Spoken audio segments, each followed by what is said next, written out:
Don't be chasing cash flow. Don't be chasing deals. Don't be listening to what other people are telling you are good deals or not.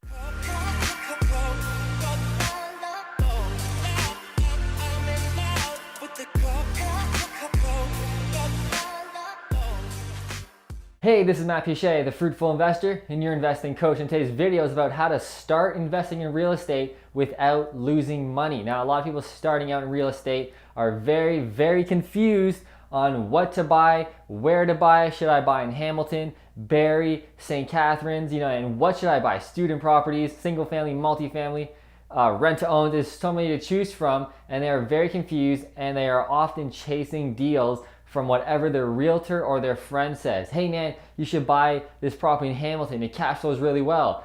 Well, what does that mean exactly to you? Everybody's definition of a good property is different, and when you're stuck in that rut and you're very confused, it leads you often to be chasing cash flow. So you're running around the province, you're running around the country, maybe you're even going to a different country like the US because so-and-so said, hey man, this property cash flows really well, you should check it out. That's not being strategic. Now those properties might be good. Those realtors might be sophisticated, savvy investment realtors, but still, you don't know what you're doing or where to look. So what should you do and how should you start? Number one, the thing I often tell new clients or people starting out is, which tenant do you want to work with the most? Would it be young couples, mature families, lower income tenants, student tenants? This profile, or diving down to what tenant you want will dictate which property you should specialize in. For example, if you want young couples, that often is going to mean duplexes or small single families like a townhome or a semi-detached property, which is what I personally specialize in Kitchener-Waterloo, is semi-detached properties. Now this often attracts young couples, but also mature families with mom and dad with 2 kids and the cat and the dog. That's exactly my specific tenant, are those two, but mainly the family with the cat and dog. Those are the tenants that I want. So that leads me to go to single family. It pushes away completely. Student properties are out of my head. Multifamily properties, out of my head at the moment. What else? Rent to own tenants, out of my head. I don't want to look at those. I want to deal with the mature families who are going to stay 3 to 5 years on average in my home, and just boring property. They're going to take care of the property. They're going to cut the grass, do the snow, do the whole thing. And it's just boring. That's the tenant that I want. But let's say you want a lower income tenant or single tenants, like a single professional or a young couple starting out. Well, that's going to do duplexes or even multifamily. Okay, so what does that mean? Well, if you do multifamily, where are you going to be looking for properties? In the downtown cores, right? If you're doing my tenant profile, we're going to be looking as far away from downtown as possible in the mature suburb neighborhoods, okay? So that's exactly, the first that you should really do. Don't be chasing cash flow. Don't be chasing deals. Don't be listening to what other people are telling you are good deals or not. Focus on which tenant do you really want to deal with on a regular basis, which will dictate directly which property you should buy, okay? So what's next after you find out the tenant that you want to deal with? Specialize in your local area. So that's the next thing. Where should you start? Always start off in your area.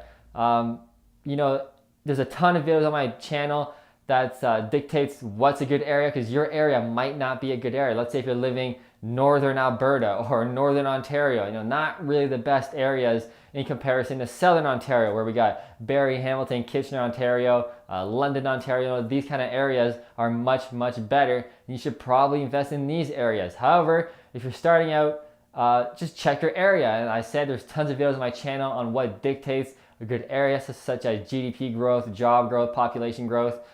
These are the things that you want to look for in your area before looking out. If your area sucks or isn't growing or there isn't a lot of jobs in your area, you don't want to invest in that area. So I don't know if I wrote it down. No, I didn't. Oh, I did. Start in your area first and then branch off to other areas if your area isn't the smartest place to invest in real estate, okay? Number 3, after you got your tenant and where you should start, is partner with an expert. Now this is easily the fastest way and the safest way to invest in real estate without losing money, especially if you're just starting out. When you partner up with an expert investor, they already have a system in place. They already know the type of property that they specialize in, the types of property that they want to buy with you. They have the contractor set up, the accounting, the property management, everything is set up, the renovation system, and they can simply pass this on to you, in a form of coaching you, so that when you go for your next property, the next 2 properties, now you're a seasoned investor and you know exactly what you're doing. And this is exactly what I do with my real estate investing apprenticeship program. Most of my partners are not newbie investors. They're actually quite sophisticated investors, but they want to learn my system. They see my YouTube videos, they see my renovation before and afters, and they say, hey, I really want to learn how to do that. Your system is working really well. Your tenants are awesome. I want that system as well. So they come in, they partner with me. I teach them everything. So I'm their real estate investing coach while I'm paying them. Okay, they're not paying me like a normal coach would, where you're paying $10, $20, $100,000 a year for a coach, which I truly believe in coaching. But in this way, they're coming on with me. I'm coaching them for free in a sense, and I'm actually paying them because they're not paying me a penny. And when we sell the property, they're making a ton of money while I was teaching them, and they can go out and make more money on their own. So those are the 3 quick tips. I tried to make this video as quick as possible, but if you're starting out and you don't want to lose money, or even if you're quite savvy, but you want to learn how to make your system better and not lose money while investing in real estate. Number 1, which tenant do you want to work with?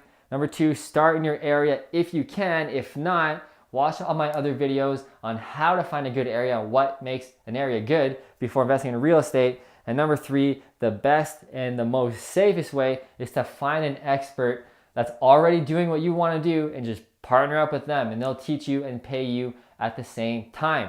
Those are the 3 tips. I hope you enjoyed them. If you like this video, please click like right below. And to find out more about my real estate investing apprenticeship program, about how you can partner up with me and I'll teach you everything I know while paying you, you can find out more about that right about here. And to watch more videos, you can watch those right about here. See you in the next video.